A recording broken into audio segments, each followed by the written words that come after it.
Welcome to Baseball Biz on Deck. I'm Mark Carbon, and of course, with me is Mr. Matt Germain.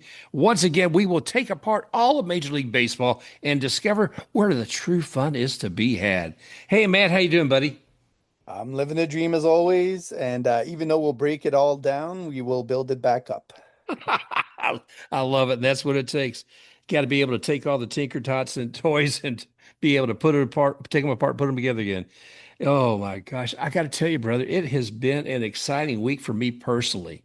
I celebrated a certain birthday and then it was a zero. It started with a seven. Well, happy belated birthday, Mark. I Thank didn't you. even know. You never told me.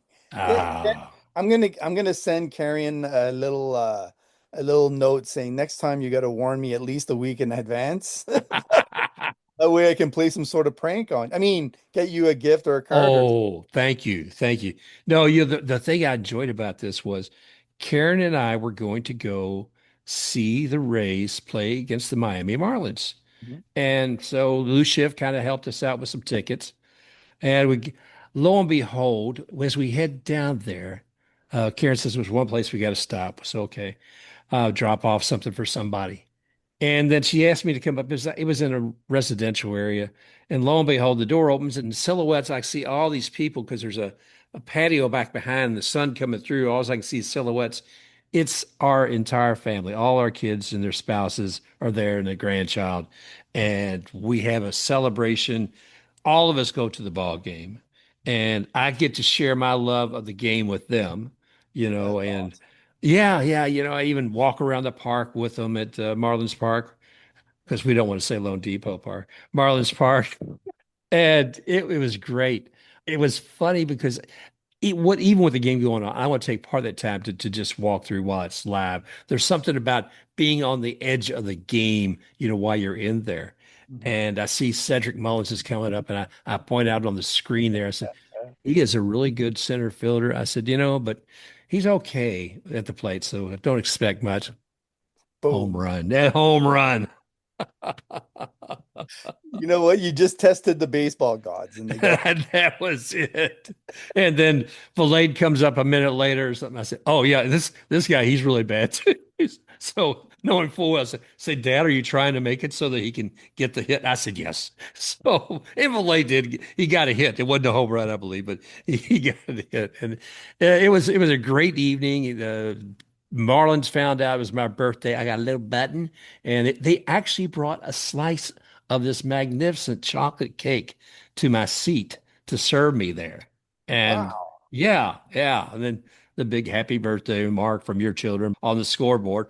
All of it. I mean, it was great, brother. I mean, I got to say, in some ways, this is the best baseball game I've ever been to, and one of the best birthdays I've ever had. So to have all of them there and to enjoy a sport that both my wife and I love and share that with the rest of the family, and for them to be actually enthused about it Yeah. too. That's, you know what?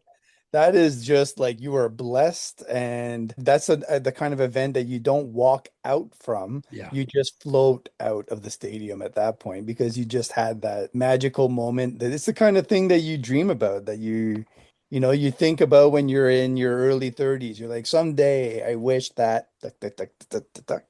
And it actually happened. So good for you. Oh, yeah. Well, Very thank happy. you. But I got to tell you, the whole Marlins Park experience is, I've always found it exceptional with the parking. I mean, let's face it, part of the appeal, I guess, is the ease that we got in there. We got there a little after the parks opened, and they have garages adjacent to, LoanDepot Park. You basically put all the information in about your car. You do it all online, and then you pull in there. I guess it scans your license plate, and you're not handling any tickets, you're not doing anything like that. So that was really cool, and to Hmm. be able to walk just a few hundred yards, to the stadium. And as you get older, you appreciate the shorter distances. So that part of it was great. Like I said, the people there and the park was so clean, man. I mean, Matt, I've been to some of them, and most of them are in good condition as far as keeping it up and keeping it clean. But they did an exceptional job. The people they were working there did an exceptional job. And then the tickets, because we had to buy some extra tickets, we had some of them that were one row behind. We were in the second row behind the dugout. So yeah, yeah, it was to be up that close, you say, "Hey, Ozzy," or He but sneezes and you can actually, hear it. oh gosh, I had my grit and glow jersey with the Rasmussen's name on the back there, and he was pitching that night. Oh, it was fantastic, brother. It was a great, great, great evening. But let's kind of take a step into today. Overall, the Rays have been kind of on a slow scale lately, and I think right now they're 5-5 as far as last 10 games. Right. The good news is they have now swept all AL East teams. It's crazy. Now we let's go ahead and do that with the rest of the teams as well. But it's an exciting time. But Drew took the mound again today, and I saw one thing come up where we were looking at the total number of pitches he had. He had Friday when I was at Marlins Park, he pitched 87 pitches, Hmm. had 9 strikeouts, only one hit over 7 innings. And today, pitched 7 innings again, 2 hits, one walk, 13 strikeouts, and Yeah. 97 pitches. So between two games coming up with what is that? I mean, we're talking 22 strikeouts over 2 games. And that just, he is amazing to watch. I love every pitcher on that team. And between him and Nick Martinez, to me, those are the aces right now. Uh, McClanahan and them, they're there, but these two seem to be steady forces for the Rays overall. Yeah, the impressive thing with it too, like I know Contreras maybe less than the others, but that team's seen Drew Rasmussen quite a bit. Like they've Yeah, been in that division for a while. Caleb Durbin might be another one that's seen him less. Um, I'm trying to think. No, they weren't. So I was just thinking of the Brewers connection, but they were not there at the same time.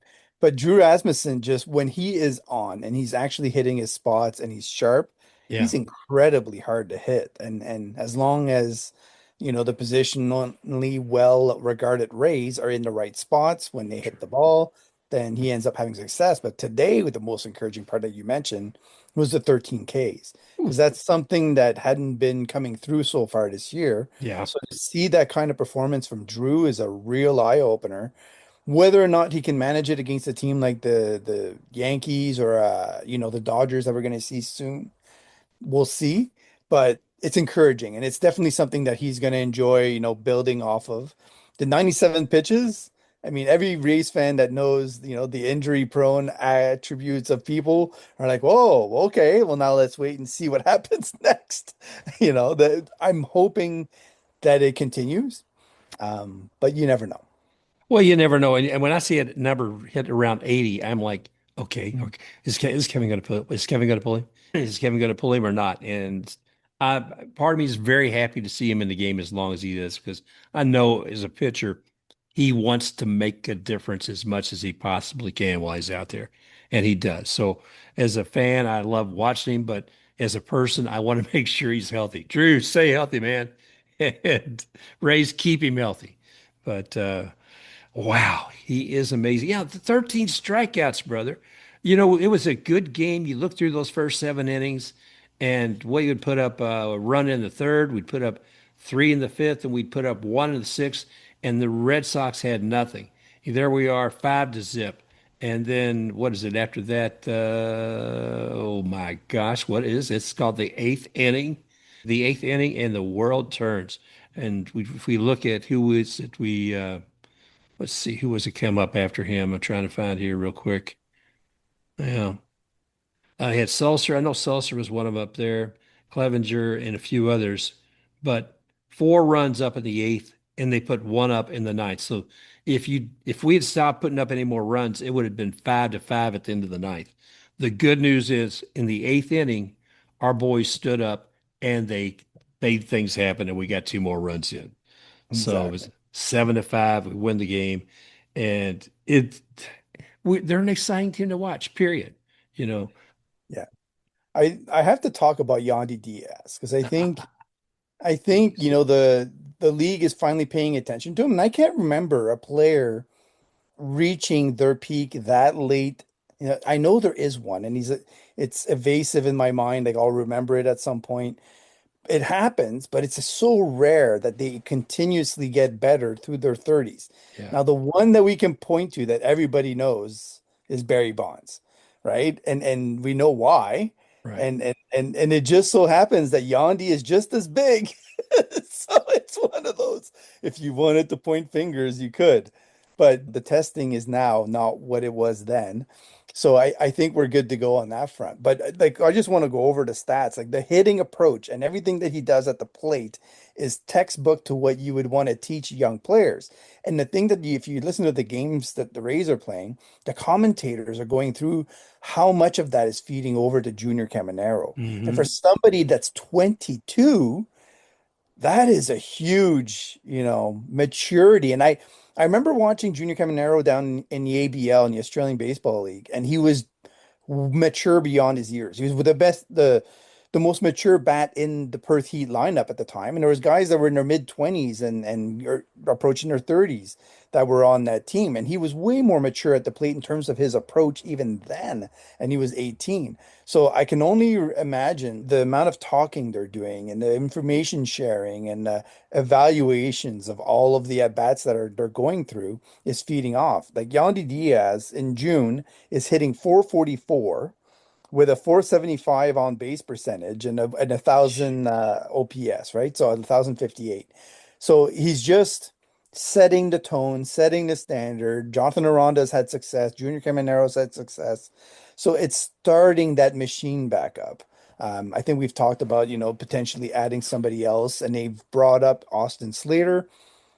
I don't know. I think again, you're talking about somebody with a mature approach at the plate that can chip in when he's put into the lineup and be productive without having the performance fall off like can happen with younger players. So I think that's the approach the Rays are taking to kind of see where things lie when the trade market starts opening up. But it's nice to see them rebound against the Red Sox. Yeah. And they've had, like you mentioned, a couple of really tough series or maybe week and a half.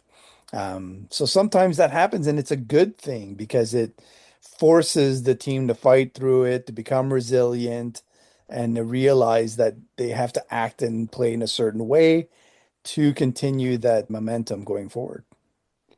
Well, and that's the thing is, do you, if you're not hitting, completing a series or winning a series, and it's a team that's not in the top of their division, do you just take it on the chin and cry, go in the corner, or do you find a way to come back with a strategy to make sure this next game that's not going to happen again, or this next series that's not going to happen again? I mean, I was so glad when I went down to Marlins Park. I was there Friday and watched that game because to think that they lost two more to the Marlins, and the Mhm. Marlins aren't kicking butt by any stretch of imagination. And so Pitching always gets you, right? It's the pitching. So if the yeah, pitching is on that night, you can struggle. And, it's that easy. yeah, Sandy Alcantara. Let's face it, you're going to face him that Mhm. night with the Marlins is going to be different than just about any other night that you're facing the Marlins. And It is. but no, it's been good to see that. So the boys get we're recording this on Wednesday, and they got tomorrow off. And I guess after that, they're heading out to cross the other side of the continent and going to be facing the Angels and the Dodgers. Yeah. I never know what to expect with the Angels. I mean, I expect Mike Trout, okay? And then what else? Are we gonna go there and save Mike Trout from himself? Is that the can we put him in a bat bag and just bring him back to Jeez. at some point? Like, I remember watching Ray Bork, right, in hockey. He played with the Boston Bruins for a long time, one of the most dominant defensemen of his era. Hadn't won a Stanley Cup very late in his career. Patrick Waugh got dealt to the Colorado Avalanche. Ray Bork saw an opportunity. His last season, he says, I've stuck with this team forever. They haven't won me anything. I'm going to Colorado and joining Patrick Waugh. I'm going to go win a cup. He wins the cup and then he retires, right? I'm hoping Mike Trout can do something of that sort because he's not going to win a World Series with the Angels. I'm No. sorry. Looking at the timeline of the rest of his career, it is not going to happen. So if I'm him and I'm staring in the mirror, I'm saying, do I want my name as a World Series champion? Yeah. And if I do, then where am I going? Because I can't stay here. And so how do I make that happen? If not, then he's basically saying, that he was so loyal to the area, to the team, whatever, that he just couldn't move on from that. Now, it happens. Some players do that and they stick with the play team their whole career and they don't win a championship, and that's okay. I don't know. Like, which one would you do, Mark, if you were in his position? Right? Do you go the Cal Ripken route or do you go the Mike Trout route? And honestly, I don't know if Cal Ripken won World Series with the Orioles. I think he might have. Might have. Might Yeah. have. I don't know off the top of my head. No, I wonder about that because, I look at Freddie Freeman with Atlanta Braves Hmm. and negotiating contract. And last one, Chipper Jones is working with him. There's all kinds of discussions I think we talked about before about things that were not communicated to Freddie. But Hmm. coming back to Mike Trout, yeah, I don't know. I would like to see him go the way of getting to a team that's going to not make him just the centerpiece and not have anything else around it. That he's a man who will contribute to a team that's already strong and has made a commitment to win a World Series. I think he deserves that. So whether he as a person will do that, that's a whole other thing. Maybe he'll have the Chipper Jones mentality and he stay the Braves no matter what. You know what my prediction is, though, Mark? What's that? You're gonna hate me for it. Oh, brother. I think he's gonna end up on the Dodgers Oh, I do hate you for that. Jeez. Oh, you must be kidding me. Why in the world would you because put he him doesn't have there? to move. He doesn't have to change his friends, his Eh, routine, and he just basically shifts, to the stadium and gets to build, the same kind of habits. But that'll be I think it's easier for him to do that than to say go to the Padres, right? And then he's facing Otani and in the same division and everything else. Like that would be a really fun one, mhm. but I don't see it happening, like especially for money reasons. Yeah. And then Ray's aspect is the same thing. Like there's a money aspect to this that make it impossible. So yeah, there's another team though that's on the West Coast that could feasibly fit him into their budget, and they are successful, and that's the Mariners. And they've made that kind of move in the past, so they would be like an outlier that I would say, you know what, if he is thinking short term and then he jumps back to the sorry, the Angels afterwards or something like that, I could see them making that kind of spot. Jerry DePoto is aggressive enough that I think he could wheel and deal something into place and force convince ownership to take that on.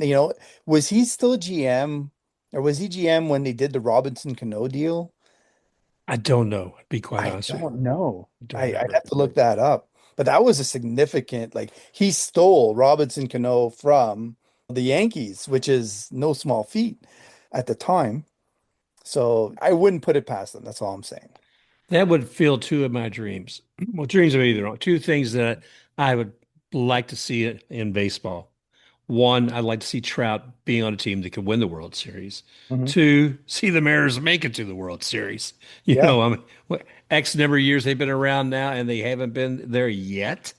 And my gosh, so I love to see Mike Trout in the outfield with Randy Arozarena in the Yes. outfield. And then the playoff performance that he puts on, right? Oh Like yeah, he loves that spotlight. So you put Randy in left and Mike Trout in center, and then whoever in right, or Julio Rodriguez in center and Mike Trout in right, probably. yeah. You're talking about an outfield that's a pretty fearsome outfield when it comes to the lineup production as well, right? I would love that. I would love that. So we've gone to this point, Mark, where I think that it's becoming tighter in the AL East as for the top four teams, especially. Like Hmm. there's still 10 games between the Rays and the Orioles. The Yankees, though, are breathing down the necks of the Rays. And what are your thoughts on Aaron Judge's injury and how it impacts that race? And how does it change what the Rays are willing now to invest? Does it change anything? Or, you know, I don't know that the Rays would allow that to impact their decisions. I mean, I have no idea what goes on inside the mind of Eric Neander and his team, but is there going to be something that you're going to do to make it? I mean, to me, you never welcome injury to your opponent in a game like oh, this. But by the same token, I don't know that I would be motivated to make a change just because my opponent has taken a hit. If anything, I I might make some other reservations about what I'm doing. I don't know. Just say flat out, I'm mad. I don't know but just because they're losing an effective player for a while, why would I add something or change something? I think because it's always a risk tolerance, right? So if you make an investment in a team and in a player, and it's a short-term one, you kind of want to make sure that your odds are increased to the point where, okay, we now know that Judge is going to be out for 8 weeks. Yeah, We know that the recuperation for him to get back into form and actually be his best self could be longer. So even if he got to that point, in mid-September where he's yeah, feeling good, that's a short ramp up to playoff baseball. And so there's going to be some awkwardness there, which then increases your ability to actually win a series against the Yankees. And you're looking at them as like, okay, they're an opponent that is going to be consistently good every year, right? So if you're looking at the Blue Jays with Alejandro Kirk, you're looking at Kevin Gossman and their pitching woes and all their health issues that are coming up. You look at the Orioles and the struggles they have. They're 10 games behind. You look at the Red Sox, and now you're painting the picture. You're like, well, if Judge is out for a significant amount of time and they're having problems with Max Fried, there's a significant shift there where you're like, okay, well, now we're confident that we can actually pull this thing off in terms of winning the division, which means no wild card, which means that you're piling on to that whole aspect of being able to get a deep playoff run. At yeah. which point you're like, okay, well, now if that secret ingredient is going to cost us an extra $10 million, we're much more willing to absorb that because that financial hit is going to be taken care of on the end. You hope anyway. You There's never any hope. guarantees in baseball. They No, know that. no, we've talked about before. I can't remember which one of the baseball analysts it was saying they had asked him and said, "Well, who's going to win this year? Who's going to?" He says, "Sure, you tell me who's going to be injured, tell me what trades are going to happen, and then I'll tell you." Yeah. But I mean, there's baseball. There's no telling what's going to happen in the game. I love the game. I talked to you about walking through the park with the kids and talking about specific things that happen in the game. And one of them, looking at just the nature of the game with Cedric Mullins, I saw about a home run, and now he's got three in the last 7 games, Yeah. six for the year, three in the last 7 games. That's wild. I wish I'd had them with me watching the game the other night when Cedric struck out, but the ball was flubbed by the Mhm. catcher. So Cedric, for half a beat, thought, "Huh, maybe," but then he ran to first, so you can strike out and make it to first, boys and girls, just in case you didn't know. I mean, there's all these little eccentricities to the game. I wish I'd had the opportunity to show them, that little piece. There's so many little pieces of the game, and I kind of jump it around a little bit, but to me, it's part of the excitement. I mean, you and I'd say, well, that's baseball. That's what we say about a lot of things because there is so much difference. Here's one I came across the other day. John Boy Media. He's always a nut. I love him. He Mhm. has one on YouTube right now about women's softball, and he covers a lot of these different plays and about the enthusiasm these women play with. Now, here's one I hadn't heard before, and I need to investigate it. The woman was at bat, and she got hit by a pitch, but she didn't get a walk because there is an area between the plate and batter's box they call the river. It's a The space deep where side of it. you get in that space, you're not going to be crowding the plate. Yeah. Basically, they're not going to reward you for crowding a plate. So Yeah. I thought that was an interesting rule to have in place. The whole Roger Dorn thing, right? Where you're leaning into it. I'll absorb it. Yeah. Yeah, yeah. But Joey Votto was pretty good about that too, wasn't he? He would just be right there crowding that plate like nobody's business. Who's the first base? Anthony Rizzo did the same thing with the Yankees. That's Yeah. exactly, yeah, exactly. He was notorious for that. Mhm. But I thought, oh, that would change parts of the game. I would be curious if we had that little river space that they were talking about. I have to investigate that further. I know the other thing I would talk to you about too, Matt, was this morning I was invited to be at a quarterly meeting for an organization here in Tampa called Embark, EMBARC. And for their quarterly leadership meeting, they had Ken Babby, well, the CEO of the Rays there. And I'd been in a few different things with him, so I expected to hear certain things the same. Some about how he's talking about the integrity is the most important part of who he is and what he wants to achieve, what he wants to do as far as community and talking about all the number of jobs that they're going to bring here. One thing that I didn't realize, and he has experience having had a father who was working with the Orioles. Ken, I'd forgotten, had actually worked with the Washington Post with digital, rolling out with Steve Jobs meeting, we'll talk about iPads and becoming digital with Washington Post. So had to be very innovative there. And then, as you and I know, that he left that and decided he wanted to be an owner of a baseball team. So he picked up the Akron Rubber Ducks, and then he picked up, of course, the Jacksonville Jumbo Shrimp, which we all love what happens in minor leagues and promotions and such. But he mentioned that looking across all the minor leagues and also the major leagues, there was not a single black general manager, I should say, across them, except for the Jacksonville Jumbo Shrimp. So that was fantastic. But that gentleman now is actually going to be part of the Rays organization, and it's interesting because I always like the idea of bringing a minor league mentality into a major league place. And so I'm hoping with Babby and this other gentleman whose name escapes me in the moment are able to continue to do that. Their celebrations the Rays are trying to do, I think they're going to boost things up. They've got Longoria. They're going to have a special night celebrating Evan Longoria here soon.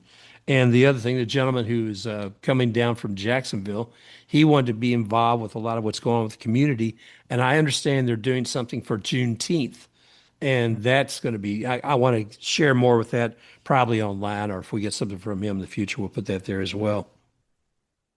But the Rays, long before even we had this new ownership, Stu, I felt like was involved in the community.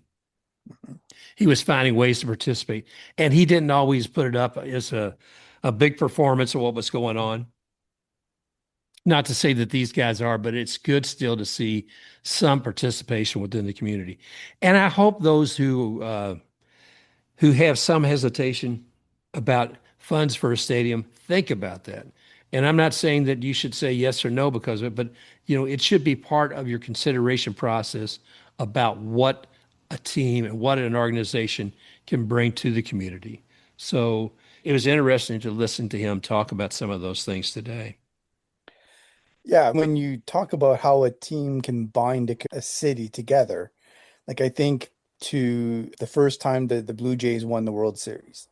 And I remember like being a part of that in Canada, of all Yeah. places, and seeing people of all international flavors you can imagine in Toronto being part of the celebration and the event and getting everything. And I remember how much it actually bound that city together and actually got them to recognize the fact that all of their fans were not white male Canadians. No, that's not the fact. It was all colors, types, and international backgrounds that were involved in cheering that team and that effort on. And it kind of it puts aside all of the noise from everything else that we lived through as a society, right? Yeah. It allows everybody to kind of tune that out and just say, right now, in this point in time, we are all focused on supporting this franchise, which we're investing time into to help share that momentum together. We just saw the Montreal Canadiens get pretty far in the playoffs. They had millions of people involved in the cheering of it from churches, from the streets, from the arena, getting together in all different, My gosh. locations just to have watch parties. And the the people that you saw get involved in those things were like very recent immigrants. They were like people that came here from Syria, from Haiti, from a whole bunch of places, and actually were cheering on the Canadians as hard as a fan that grew up with them this entire life. So I love that. Like I think that's something that is really underrated. So when somebody speaks to you and says, you'll never get your money back from, they don't know what they're talking about No. because they don't know how much that, all those watch parties, for instance, do they calculate all that money into a calculation that they would no, they don't. They'll look at the stadium and the fans and the concessions they sell and the parking, but they don't look at the city as a whole Yeah. and what they're doing and what it binds. Every bar that they go into and celebrate and get with their friends, every house that they have watch parties at where they bring in food and they buy extra whatever it is that they do to celebrate together. That I don't know. I find that we're heading towards a world where there's a lot of coldness in terms Mhm. of how we interact between one another, and where sport, cultural events, entertainment in general are going to become a more and more and more prominent aspect of our lives. And that's why it's nice to see the rise of women's sports. And it's Yeah. nice to see, you know, I think they're all interrelated. So imagine, Mark, like just think about it right now. How many leagues and cities were involved in professional sports in the 80s, right? Think back, even in baseball, hockey, football, basketball, etc. How many people had access to the top level? And now with women's and all the professional leagues that we have, Right. how many people have that same access now, right? And that's great. Like that It's has value. huge. Yeah. It's huge. Yeah, it's huge. And when you think too, Matt, that the media to be able to see everything. I mean, years ago in the US, if you weren't living in a major city, you were WGN with the Cubs, WTBS with the Atlanta Braves. That was what baseball was for a lot of folks who didn't have a major city adjacent to where they were. And yeah, it means a lot. So we got Ryan Woodward recorded early. He's with the International Women's Baseball Center, and he's done a lot too with women's baseball. Been involved with the Heritage Trail. There's a women's baseball heritage trail he's put together, which has stops all across the U.S. I think in Canada as well that have some historical significance, whether it be a field or a player at different places that you can visit.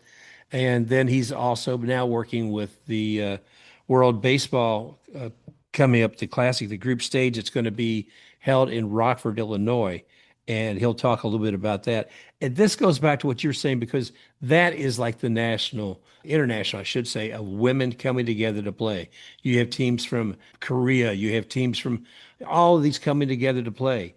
And in the past, if I wanted to see this, I'd one, Thunder Bay has been up there in Canada where they've held it. And I wasn't going to make it up to there, but I'm probably going to make it to Rockford, Illinois. And to me, that's exciting. But what they're putting together basically in one week is a triumvirate of women's in baseball. You're going to have the All-American Girls Professional Baseball League. Those you think of a league of their own, who you don't know who the All-Americans are. Those women and the fans that just love and support them, they're going to be going on. That's going to happen. There's going to be the women's baseball classic. It's not classic. I never get this right. I don't know why. Hang on, brother. The women's baseball World Cup. Okay, the women's baseball World Cup is they have a group stage this year, and that's going to take place in Rockford and in other locations, across the world. And from there, the teams that do well there, they're going to be in the finals, which will be held in 2027, also in Rockford. But for in when I'm talking about, the All-Americans will be there. That will be there. There's also baseball for all. Now, baseball for all. Are you familiar with baseball for all? A little bit. Yeah, Not Dr. Justine Siegel. She saw a need where young girls who wanted to play baseball really didn't have an opportunity. So she wound up doing different things, whether it be for camps, finding ways for young girls to be able to play, building tournaments across the U.S. And a lot of those became actually training grounds for some of the women who are going to be in the Women's Pro Baseball League, which is going to be in August in Springfield. You know, Illinois is going to be a little busy with women's baseball here this summer. It's great, great times ahead. So Ryan will tell us a bit more about the upcoming events with that and how people can participate. Do you know what the stadium capacity is in Rockford? Like, is that I do not off the top of my head. I need to find out. I'm curious because like you're talking about, just hearing you say it over and over and over again, it sounds to me like eventually it'll probably become like their Cooperstown, area where you could eventually put up a women's baseball Hall of Fame if you wanted to. So I'm excited for them. I think it's a great time to kind of be a baseball fan because you're going to get more baseball. You're going to get more opportunities to see some great talents. I'm looking forward to the highlight reels, Mark. I want them to be really well covered and to have good shots of them making their plays. And then I think just that in itself is going to get people to the ballparks. And the more women that we have playing the game, the more, you know, I think the game will be healthy overall. And I Yeah. look forward to the day when they have a World Baseball Classic where both women and men are involved in that same classic. Well, and it's going to be great. I'm looking up here right now. Rivet Stadium is where it's going to be held in Rockford. And it says 3,279 fixed seats and can accommodate overall crowds of over 4,000. So people get your tickets because they are going to be sparse. Now, it's interesting because I think they have six, three different games a day that you'll be able to see. And the USA team plays at the late game every night. I think they have the night game at 7 o'clock. So Mhm. there's like a early game, a midday game, and then that. And basically, I believe in this group stage level, there may only be six teams. So you may be able to see every team every day. Yeah. And that has got to be an exciting part of it as well. So a lot of great baseball. It's going to be played there, and Ryan can tell us a little bit more about it. So fun stuff, fun Yeah. stuff. Yeah. And if you have a daughter that is interested in baseball in the least, do what you can to get them to watch the games, even if you can't get it to the stadium. Look them up. They'll have highlights on YouTube eventually. Oh They'll yeah, have access to games on replay. You don't have to see it live. Like let them watch like to me there's a link between learning how to play the game and watching the game, yeah. right? Give you a story. So Wayne Gretzky, probably one of the best hockey players ever, right? Do you know how he got to be as knowledgeable about how the game flowed as it did? His dad would get him sitting down in front of the TV, give him a big blank sheet of paper, and he would ask him to draw where the puck is going at all times on the ice. So he had like an outline of the ice, and he would just draw where the puck is going constantly and just watch the game that way. And then he would look at it afterwards and he would say, "Oh, well, the puck is always going to these areas the majority of the time." And that's how he got to know when he's making those blind passes and it just so happens to hit somebody. It's because he's already played it in his head that it actually was going to happen that way. Well, if you're a girl and you're watching the baseball games that way, and you're actually, or a girl or a boy, it doesn't matter. But Right. the point is that you're feeding the machine then, right? Like where, if somebody sees Kelsey making some awesome plays on the field, Yeah. they're going to want to imitate that. And they're going to be, we've all done it where we're wearing somebody's jersey or number. And then we say, oh, we're in the bottom of the ninth and we're doing what, like, yeah, you're just, you know, you're building the dream then. And I think that's the big thing, but you're also learning how to play the game the right way, how you actually should be performing, what you can do to get there, and the fact that it's even possible.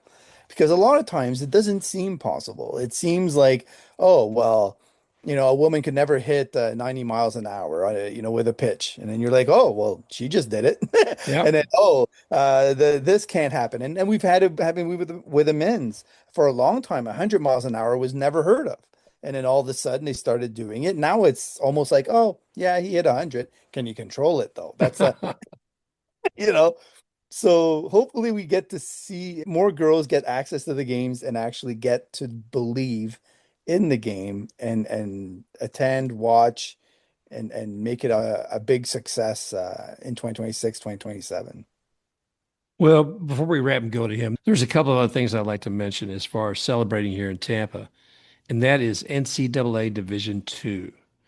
We are talking about one St. Leo's University, one softball. They've won the NCAA Division II softball tournament for there. They've got that. Now, here's the other one I love. The University of Tampa, who's going back as far as baseball, at one point even had Lou Piniella play there years ago. But they won trepeat here, boys and girls, a trepeat. They have won once again the NCAA Division II baseball tournament, and they're bringing that trophy home. So 3 times they've done that. A friend of mine, Tony Saladino, who passed us about a year ago, I was so happy that he had a grandson by the name of, he has a grandson by the name of Nico Saladino. And we were going to award something to Tony a couple of years ago at Ybor, but he couldn't make it because he had to go to Cary, North Carolina to watch his grandson play for Tampa, University of Tampa, and win that championship. See him advance to that. So there's so much joy with families and people who love the game, and to be able to see it at that level. So I want to congratulate both of those teams, and hope that folks, we talked about this before, find the spirit, find it, whether it be at a local game, a minor league game, a collegiate game. There's just so much joy to be had, and I love every minute of it. Amen. All right, boys and girls, that's it for Matt. Is there anything else, Matt, you want to hit before we go? Okay. Oh, no, just enjoy the game. Like you said, it's summertime. Let's get out there. All right. So thank you again for joining Matt and I here today, and we look forward to talking with you again real soon. Bong. If you enjoyed this show, go ahead, like and subscribe to Baseball Biz on Deck. You may also find Baseball Biz on Deck on YouTube at iHeartApple, Spotify, Amazon Music, and at baseballbizondeck.com. Also, you can find Matt at matgermain.bskysocial. That's Matt at matgermain.bskysocial, or Mark at baseballbizondeck.bskysocial and Baseball Biz on Deck with Facebook. Bong.